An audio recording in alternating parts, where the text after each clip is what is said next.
Today, we're going on a pretty incredible journey across a single country that holds a mind-blowing range of environments. We're going to explore the vast climatic diversity of Pakistan, all the way from its highest snow-covered peaks to its warmest, sun-drenched shores. I mean, it sounds kind of wild, doesn't it? How can one country possibly have both heavy, deep snow and brutally hot, scorching deserts? Well, that's exactly what we're here to figure out. Let's dive in. All right, so before we officially start our trip, we need to get a handle on some of the basics. Like, what actually shapes the environment of a place? Well, it all comes down to one word: climate. You know, it's really easy to mix up climate and weather. Weather is what's happening outside your window right now. Is it rainy? Is it sunny? But climate is the bigger picture. It's the average over decades. Think of it this way. Weather is a mood, but climate is the personality. So what's the secret recipe for climates that are so different? It's really a mix of a few key ingredients. You've got how high the land is, how close it is to the ocean, and, this is a big one, massive mountains that act like giant walls, either blocking or steering powerful winds. All these things work together to create the dramatic differences we're about to see. Okay, with the basics down, our virtual tour is ready to go.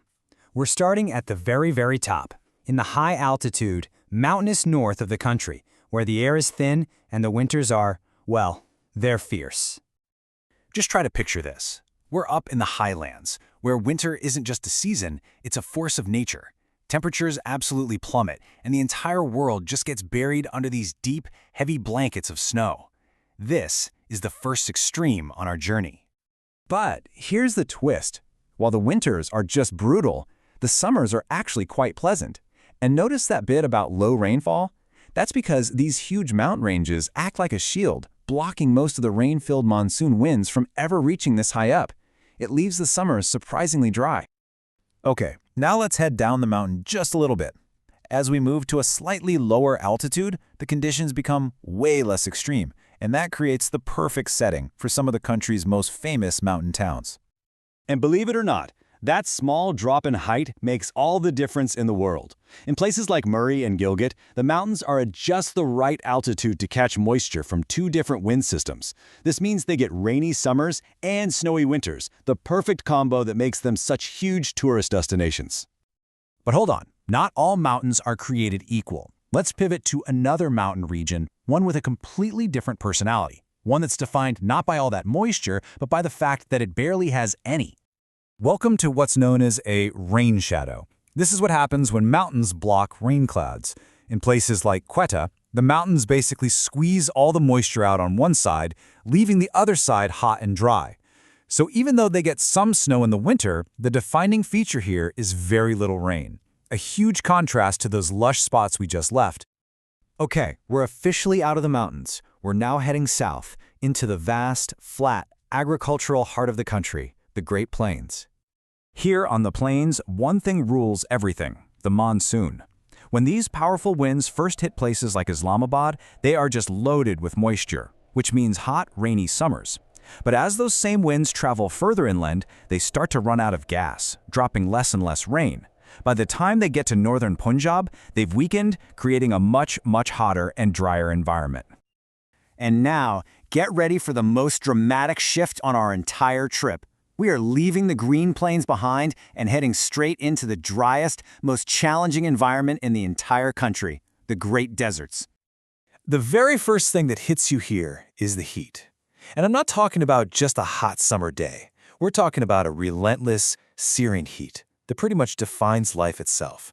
Summer temperatures here really push the limits of survival.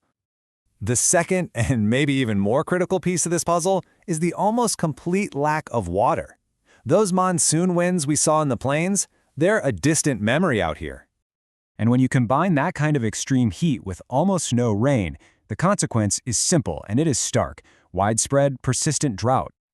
And this is where you can really see that direct link between climate and lifestyle. Out in the Thal and Cholistan deserts, there just isn't enough water for regular farming, so life has adapted. Instead of trying to grow crops, people raise cattle, which are tough enough to actually survive in these incredibly harsh conditions. From the intense heat of the desert, we're making our final move. We're heading to the southern edge of the country, where the land finally meets the vast Arabian Sea. This is the last leg of our journey. And wow, what a relief! The climate changes dramatically one more time. The secret? It's a constant cooling breeze that comes right off the water, acting like a natural air conditioner for the whole coastal region. So even though the summers are still hot and there isn't a lot of rain, that sea breeze is a total game changer. It keeps temperatures from hitting those crazy extremes you see just a little ways inland. The mild winters and stable climate create predictable conditions, which is a huge reason why this region is home to Pakistan's economic gateways to the world, the major port cities of Karachi and Gwadar. And just like that, our journey has come full circle, and this simple sentence just nails it perfectly. We've traveled from the intense, snowy cold of the highlands all the way to the sun-baked deserts and finally to the breezy coast. It's an absolutely incredible spectrum to find inside one country.